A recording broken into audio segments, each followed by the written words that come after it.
It's the Dubplate Special Master. Live and direct. Breakfast with CubCamTV. Trickstar Radio.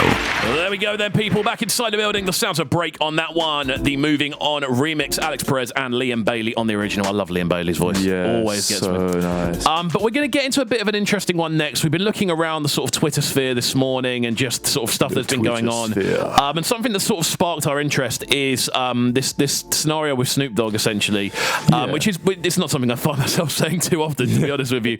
But from what I gather, he has a Twitter account that he's revealed to be him, which is quite an influential. He's claimed. He's claimed it's him, and it's quite an influential account. Yeah, so it's essentially the leading Twitter account for anything NFT related, any news, any kind of breaking stuff related to NFTs, and he's claimed that he is that is his account. He's the person behind it, or it's him tweeting? Yeah, well, I think they're one and the same. Okay. And it's interesting because he has done quite a bit of work with NFTs under, Snoop Dogg. But if he is the controller of the account, it means that he's actually a lot more influential in the NFT space, which is growing and blowing up at the moment.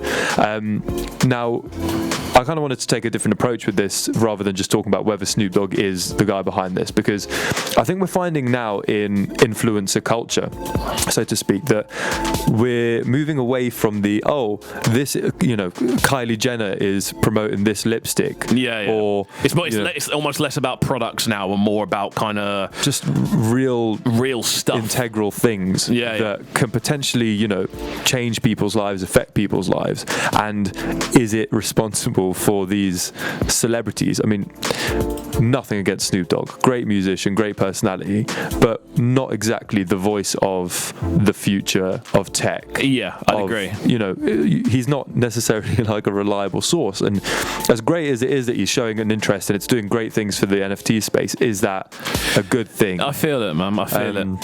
And we look at Elon Musk, who, yes, he is a voice of progress and technology, but him tweeting about a cryptocurrency like Dogecoin or Bitcoin, sending it through the roof, that's people's finances, that's people's savings, that's a lot of people's livelihoods being affected by one person's voice. And we were talking, you said you saw an article about a prison that's recently I've seen this floating around on Twitter today. There's a prison that's almost been decommissioned, but it's been turned into a hotel, but primarily for influencers, what I can say. So I'm looking at this going, this means this ex-government building has been turned into quite literally a space for people who essentially post things for a living. A lot of these people will literally post for a living and get paid with mobile phones. Hipsters with mobile phones, essentially, will go to this place and go. I mean, I'm looking at some of the quotes on there, and they're saying, I spent the night in prison and I loved it. And I'm just looking at it going, this is where you are. Yeah. Like the level of kind of comfort you are at, where you are actually happy to go and spend the night in a prison hotel. Yeah. Like it's bizarre that this, and literally you're doing it so you can post about it. And it's this residual messaging, right? It's like, okay, we know you're not actually in prison, we haven't been arrested, but people are, it's just the language that people use in general that can be quite dangerous. And I don't know, how influenced are you by things you see on the internet? You know what? I'm not.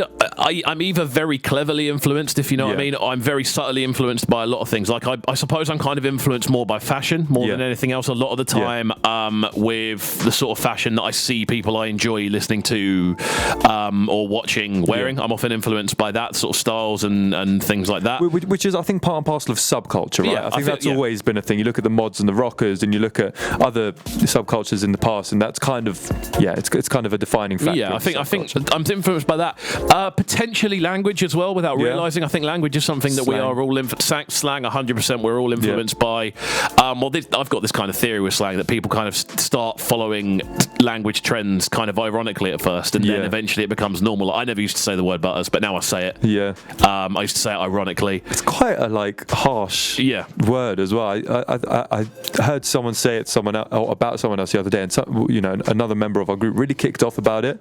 And it's interesting because it means nothing. Yeah, it quite literally is. But it's what it kind of represents. Yeah, entirely. Another one, slap. What I never used to say. Yeah. I say slap a lot now. As in something slaps. Yeah, as in something slaps. Yeah. And there's loads of little things like that. But in regards to kind of going out and buying something, I'll occasionally, very rarely, I'll go out and buy something that I am kind of advertised. It'll more be I'm looking for something and I'll look at reviews. Yeah. And I'll often be influenced by those, but I don't necessarily think that's influencing influencing in the same way. The last thing I bought that there was like a kind of, I suppose, kind of like a paid brand deal. Yeah. I feel was a little hammer, a Thor hammer. Yeah. That spins. I've got on my keyring, and I think PewDiePie had it in a video, and he went, "Oh yeah, I got this off Amazon for £12." And I was like, that stuff is what I feel like influencer was. Yeah. But saying that's a very classic sort of influencer thing. Like they've sent him one and gone, "Oh, could you possibly talk about it in a video?" And he's gone, "Cool, yes, let me talk about it." I think though we had this conversation earlier as well. Like you look at the restaurant industry, and that the influencers have taken over. Yeah, they've taken over the classic food reviewer. Like the only time I ever hear about food critics now is essentially on MasterChef Professionals, where they're going. It's the only time I see food critics. Yeah, and they're quite.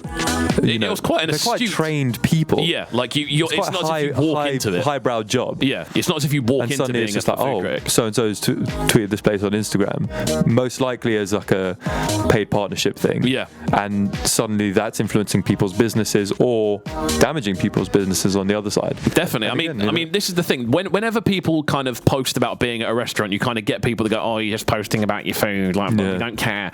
But people care. People care, and more than anything else, that's something that I have found genuinely helps businesses. Oh, mate, it's ridiculous. When friends of mine come down from London, they literally say, "I saw this place on Instagram. Can we go?" Yeah, and these are sometimes places that I think, they're not that great, or there'll be places which are just renowned for being great. But it's this kind of face value approach. This face value approach that I think it comes down to our lack of attention span. Yeah, of course. On the internet, we just take things at face value. But people do just see something and say, "I need to give this business my custom." 100%. I've done it, and I'd say in that sort of area, in food, I think maybe I'm definitely influenced. I'll try food that I see.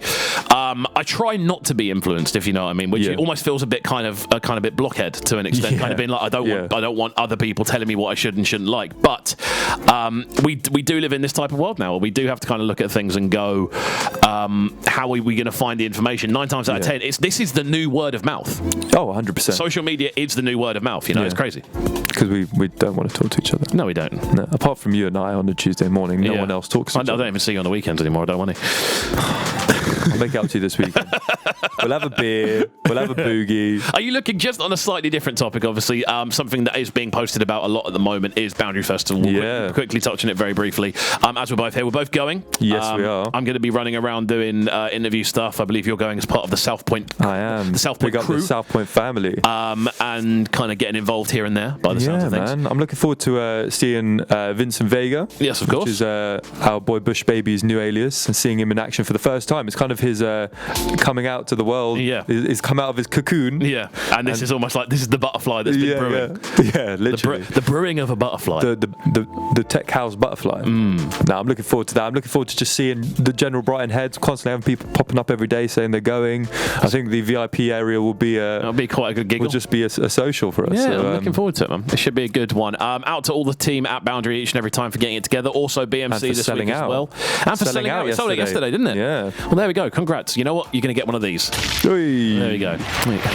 Dropped explosion. I've just kind of got it into my head that you've got like To Kill a Mockingbird. Yeah. I want to write To Brew a Butterfly. I'm ready for it. I want to write that. I'm ready for it. I might write that as like a short story, a pamphlet. Can I put together the soundtrack? Yes. Nice. How's it going to go? Right, we're going to get into our track of the week next. Mass Law on this one alongside Safa Garishi. This one is an absolute corker of a tune. It goes by the name Move In, recently released, and it is our track of the week because it was our favourite out of the Fresh Friday selection. Following now, we got some Jordan D-Double alongside Izzy Bizu with Old School Flex. Keep it locked and don't go anywhere, people. It's Breakfast with Kxvu and Yaron here on Trickstar. Yes. This is Breakfast with Kxvu, bringing you them morning flavours on Trickstar Radio. Trickstar Radio.